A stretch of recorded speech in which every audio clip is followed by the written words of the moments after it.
네, 안녕하십니까. 시민과 더불어 일하는 더불어민주당 국회의원 후보 기호 1번 허영입니다. 오늘은 자영업 소상공인들을 위한 공약을 특별하게 마련을 해서 시민 여러분들께 발표하고자 합니다. 얼마 전 요즘도 계속해서 지역 상가를 돌면서 소상공인들과 자영업자들의 목소리를 듣고 있습니다. 얼마 전 지하상가를 또 다녀왔는데 정말 참담한 현장이었습니다. 하루 한 건 매출을 올리기도 어려운 그런 현실이더라고요. 그리고 가게의 한 반 정도가 문이 닫혀져 있었습니다. 이미 1인 자영업자들, 1인 사장님들 체제로 모든 소상공인들이 다 전환되어 있는 것 같고, 일자리도 없어지고 또 매출도 일어나지 않고 있고, 정말 현장 자체가 다 좀 참담한 현장이었습니다. 그 모습을 보면서 제가 오랫동안 우리 춘천은 전체 기업체의 83%가 자영업 소상공인들로 구성되어 있습니다. 이 자영업 소상공인들이 제대로 된 이 코로나19 전국에서 대책 지원들을 받지 않는다고 한다면 지역 경제 자체가 완전히 무너지게 되는 것입니다.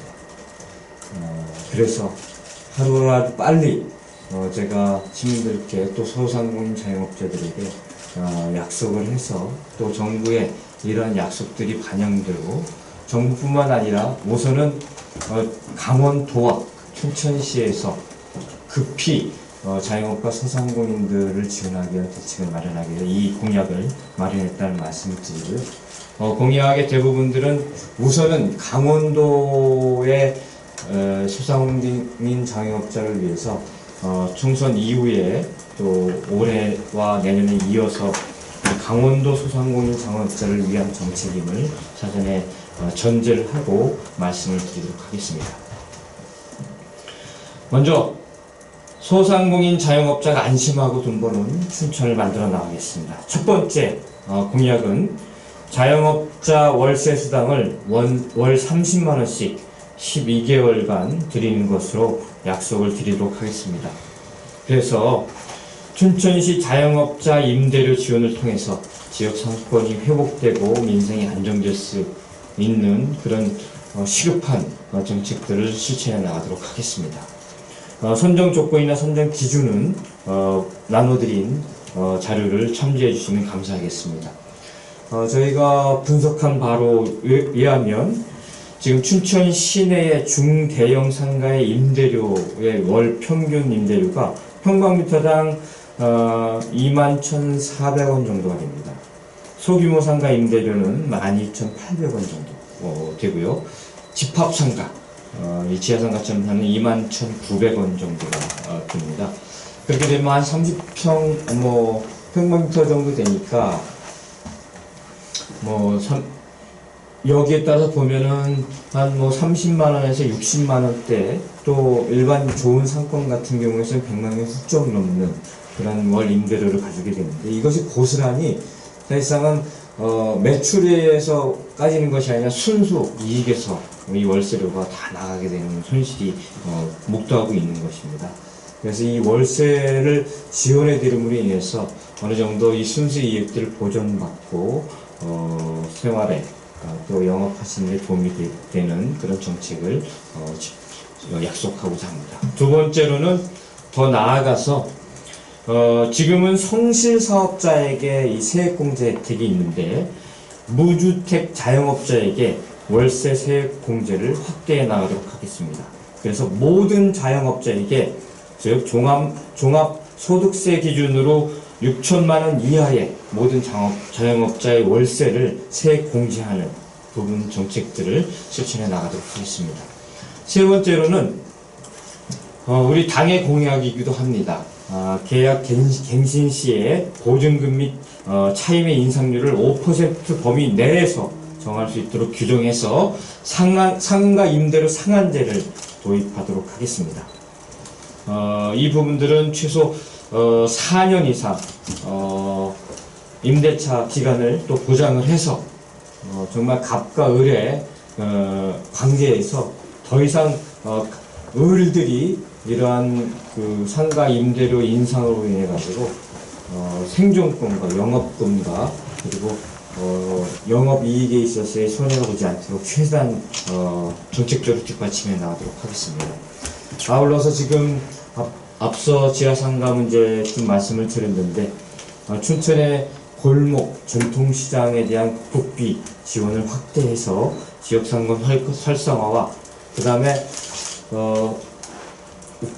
우리 춘천은 그 각 동별에 형성되어 있는 주택지구 내에 있어서의 다양한 상가거리들이 조성되어 있습니다.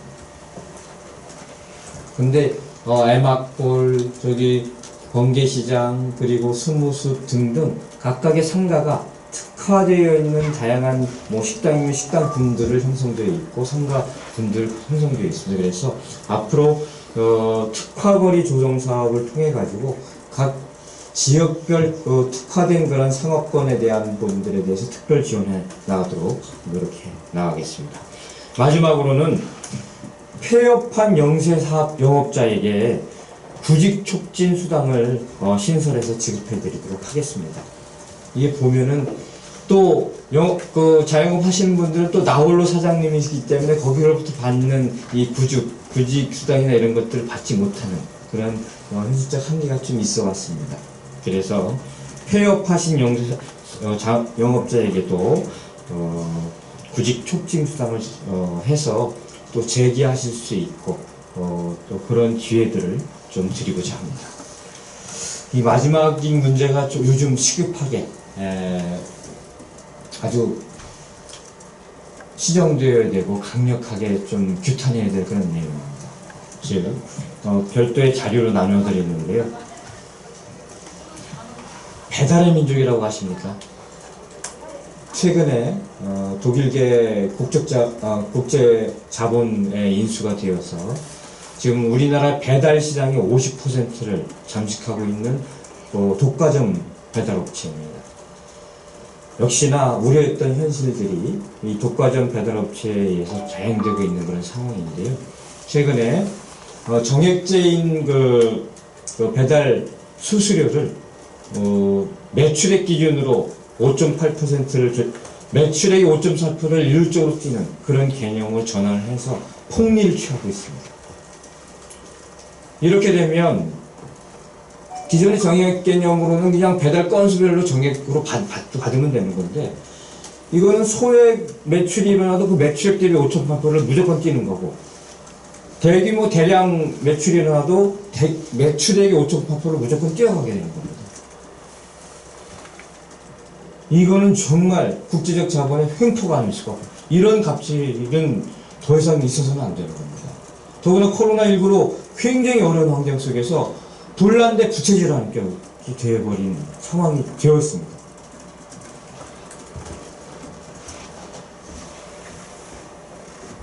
이거를 추계를 해보면 그 영업이익의 무려 한 35%를 이 배달업체가 되게 뛰어가는 겁니다.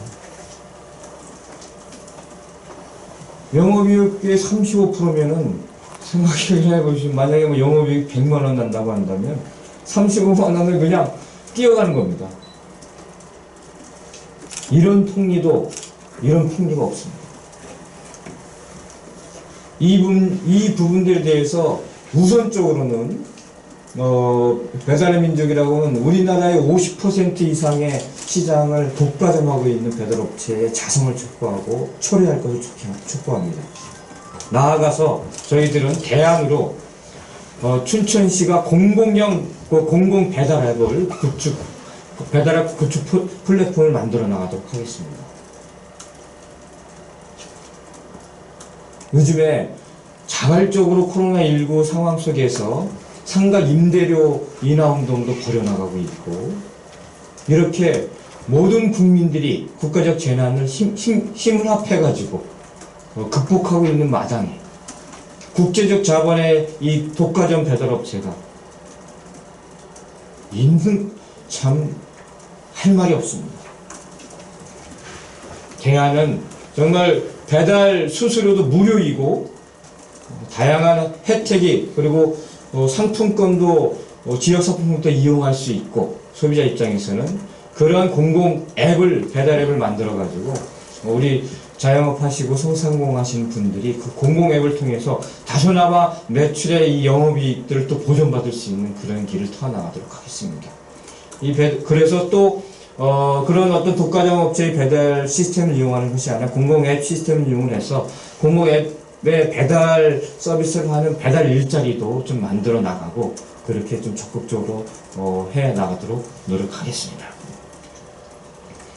이 부분에 있어서 우리 언론인 여러분들께서도 좀 특별하게 강조를 해주셔서 이런 이 독과점 업체의 횡포 부분들에 대해서 좀 지적해 주시고, 다소나마 그나마 지금 뭐 배달 업체가, 그러니까 코로나로 매장이 안 가니까 배달을 통해 가지고 그나마 영업 행위를 하고 있는데, 여기에 또 이 기회를 타 가지고 폭리를 취하는 이런 불공정하고 이 갑질 행위에 대해서 좀 공감대를 형성해 주셨으면 하는 깊은 마음을 가지고 부탁의 말씀을 좀 드리도록 하겠습니다. 네, 이상 5개 분야에 있어서의 우리 소상공인 자영업자를 위한 공약과 특별히 요즘 횡포가 자행되고 있는 배달 시장에 있어서의 저희의 자체적인 대안 부분들을 말씀을 좀 드렸습니다. 이에 대해서 언론인 여러분들 질의응답을 해주시면 감사하겠습니다. 주간신문 추천사항들 네. 운동입니다. 방금 말씀하신 공공배달 앱에서 배달 수수료를 받지 않는다고 나와 있는데, 네, 그렇습니다. 혹시 그렇게 되면 그 배달 수수료 없이도 어떻게 중개업체와 배달 종사자 안전성 강화가 이어지는지 그거에 대해서 좀 부탁드립니다. 그거는 이제 이게 공공 앱입니다. 그래서 소상공인 연합회가 이미 존재되어 있고, 공공 앱을 구축하게 되면 거기에 대한 운영을 소상공인 연합회에서 진행을 하고, 춘천시 같은 데에서 보조금을 지급하는 형식으로 운영한다고 한다면 그 문제를 해결해 나갈 수가 있습니다.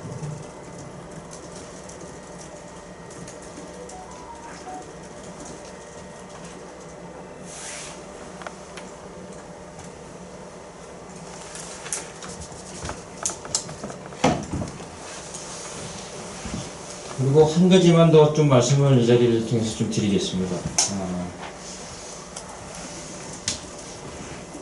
정말 요즘에 선거전인데, 이 선거전을 이렇게 근거 없는 정말 시민들의 불안 심리와 또 춘천의 수보도시와 도청 소지로서의 위상을 정말 망가뜨릴 수 있는 이런 어떻게 보면 허위사실에 가까운 좀 주장들이 난무하고 있습니다. 특히 도청 이전설 관련돼서 말씀을 드리도록 하겠는데요. 선거도 이렇게 선거하면 안 됩니다.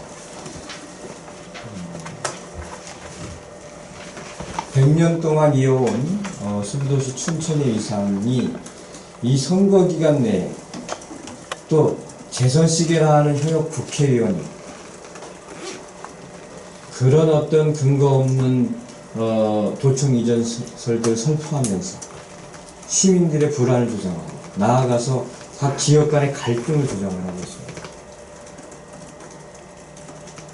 가뜩이나 지난 10년간 혁신도시 기업도시를 자기네 당 집권하에서 다 뺏겨놓고 춘천의 정체와 몰락을 만들어내는 장본인들이 근거 없이 도청 이전설을 얘기를 하면서 시민들이 불안에 떨게 하고 있습니다. 도청을 이전한다. 이 도청 신축은 진도 5 이상의 지진이 나면 이 도청 건물이 철근 콘크리트 건물이 아니기 때문에 무너지게 되어 있습니다. 그래서 신축 수요가 발생하는 겁니다. 행안부에서 안전에 문제가 있으니 신축을 해라. 그거는 도청을 이전해라라고 하는 그런 권고사항이 아닌 겁니다. 도청을 이전하면 도청만 이전하는 것이 아니라 도청 소재지가 이전을 하고 그거는 도교육청, 도경찰청, 중앙정부 파견기관, 도청 소재지로서의 그 기능을 다 이전하는 거나 마찬가지입니다. 도청 소재지 이전법에 따라서 그건 불가능합니다. 서울 수도를 이전하는 거나 마찬가지입니다. 그렇게 어렵습니다. 춘천 시민들이 그렇게 이전한다고 한다면 가만히 있겠습니까? 이광재 전 후보도, 전 도지사 후보도 그 질문에서 명확히 얘기를 했습니다. 도시는 각각의 특색에 맞게끔 발전과 도시 비전들을 가져야 되고, 그러한 도청 이전서를 설파하는 것은 옛날 정치, 구태 정치다.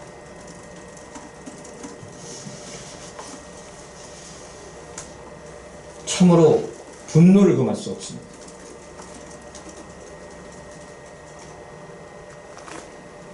선거 기간 내에는 정말 춘천의 미래와 비전을 가지고 본인의 공약을 가지고 이렇게 시민들을 불안에 떨게 하고 갈등으로 이끌고, 더 나아가서 강원도 전역을 지역 갈등에 휩싸이게 만드는 이러한 정말 구태 정치를 다시는 보이지 않았으면 하는 그런 바람으로 말씀을 좀 드리겠습니다. 네, 이상입니다. 고맙습니다. 감사합니다.